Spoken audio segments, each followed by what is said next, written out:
కబ్జాకు గురైన ప్రభుత్వ స్థలాలు చెరువుల్ని కాపాడడమే లక్ష్యంగా హైడ్రా మరో కార్యక్రమానికి శ్రీకారం చుట్టింది.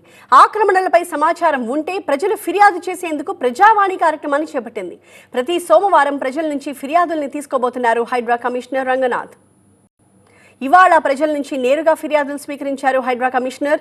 ప్రజావాణికి ప్రజల నుంచి మంచి స్పందన వచ్చింది అని చెప్తూ ఉన్నారు హైడ్రా అధికారులు. ప్రజావాణి కార్యక్రమంపై పబ్లిక్ రియాక్షన్ ఎలా ఉందో మా సీనియర్ కరెస్పాండెంట్ లక్ష్మీకాంత్ అందిస్తారు. గ్రేటర్ హైదరాబాద్ మహానగరంలో ఔటర్ రింగ్ రోడ్డు వరకు ఉన్న 1025 చెరువుల పరిరక్షణే లక్ష్యంగా పెట్టుకుంది హైడ్రా. అయితే ఇప్పటి వరకు 12 చెరువుల సుందరీకరణకు సంబంధించి 100 కోట్ల ప్రపోజల్ పంపించింది హైడ్రా. అయితే ఈ మొత్తం ఎపిసోడ్ ఇలా ఉంటే ఇప్పుడు కొత్తగా ఈ నూతన సంవత్సరంలో హైడ్రాకి సంబంధించిన పరిధి ఎంతవరకు ఉందో అంతవరకు పార్కులు, ప్రభుత్వ స్థలాలు, రోడ్లు, చెరువులు కబ్జా చేస్తే మాత్రం ఎవరైనా బాధితులు ఉంటే వారి కోసం ప్రత్యేకంగా ప్రతి సోమవారం ప్రజావాణి కార్యక్రమం నిర్వహిస్తుంది. కాళ్లలో భారం, వాపు లేదా అల్సర్ తో బాధపడుతున్నారా? ఇవి వెరికోస్ వెయిన్స్ లక్షణాలే. భారతదేశంలో number 1 varicose veins hospital Avis ను సంప్రదించండి. ఇప్పుడే మీ అపాయింట్మెంట్ ను బుక్ చేసుకోండి. ఈ రోజు నుంచి హైడ్రా కార్యాలయంలో హైడ్రా ప్రజావాణి స్టార్ట్ అయింది. మనం చూడొచ్చు బ్యాక్గ్రౌండ్ లో వచ్చిన వారిని ప్రతి ఒక్కరిని కూడా ఇక్కడ ఎస్పీఎఫ్ స్పెషల్ ప్రొటెక్షన్ ఫోర్స్ అదేవిధంగా హైడ్రా సిబ్బంది మొత్తం కూడా క్షుణ్ణంగా పరిశీలించి బాధితులందరినీ కూడా టోకన్లు ఇచ్చి ఒక్కొక్కరికి టోకన్ ఇచ్చి టోకన్ వారీగా మొత్తం కూర్చోబెట్టి వారి సమస్యని విని వారి సమస్య పరిష్కారానికి భరోసా కల్పించే కార్యక్రమానికి శ్రీకారం చుట్టారు హైడ్రా కమిషనర్ ఏవి రంగనాథ్ చేపడుతున్న ఈ సరికొత్త కార్యక్రమానికి ప్రజలు బాధితుల నుంచి ఎలాంటి స్పందన వస్తుందో అడిగి తెలుసుకునే ప్రయత్నం చేద్దాం. ప్రస్తుతం అంతా మాట్లాడడానికి భాస్కర్ రెడ్డి ఉన్నారు. భాస్కర్ రెడ్డి గారు, మీరు హైడ్రా కమిషనర్ కలిసామండి. ఎలాంటి రెస్పాన్స్ ఉంది? చాలా బాగా ఉందండి సార్ రెస్పాన్స్.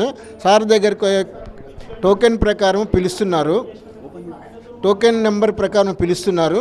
పోగానే మా దగ్గర ఉన్న ఇన్ఫర్మేషన్ ఏంటిది అనేది చూపించమంటున్నారు. అంటే లేఅవుట్ ఏంటి, లేఅవుట్లో పార్క్ ఏరియా ఎక్కడ ఉంది, తర్వాత పార్క్ ఏ విధంగా కబ్జా చేయటం జరిగింది అనేది లేఅవుట్లు, పాత లేఅవుట్ కానీ కొత్త లేఅవుట్ అడిగారు.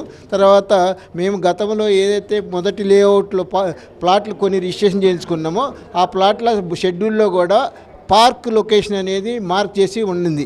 తర్వాత ప్రస్తుతం లేఅవుట్ చేసిన వీరారెడ్డి గారు, తర్వాత ఇంకొంతమంది లోకల్ నాయకులు కలిసేసి పార్క్ ఏరియాని మొత్తము ఇప్పుడు హైడ్రా కమిషనర్ నుంచి మీకు ఎలాంటి భరోసా వచ్చిందని మీరు అనుకుంటున్నారు? హైడ్రా కమిషన్ నుంచి సార్ వచ్చేసి 3 వారాల్లో మా దగ్గరకు వస్తామన్నారు.